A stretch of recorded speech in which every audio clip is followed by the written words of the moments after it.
టీటీడీకి చెందిన తిరుపతి శ్రీ వెంకటేశ్వర వైద్య విజ్ఞాన సంస్థ స్విమ్స్ ఆధ్వర్యంలో తిరుపతి జిల్లా నాగలాపురం మండల కేంద్రంలోని పిహెచ్సి, పిచ్చాటూరు మండల కేంద్రంలోని పిహెచ్సిలో ఉచిత మొబైల్ క్యాన్సర్ స్క్రీనింగ్ పరీక్షలు నిర్వహించారు.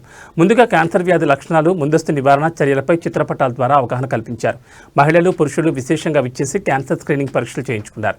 ఈ కార్యక్రమంలో నాగలాపురం వైద్యాధికారులు డాక్టర్ విజయ్ కుమార్, డాక్టర్ అరుణ్ కిషోర్, పిచ్చాటూరు వైద్యాధికారులు డాక్టర్ మునిచరిత్ర, ఆశా వర్కర్లు, సచివాలయ సిబ్బంది పాల్గొన్నారు.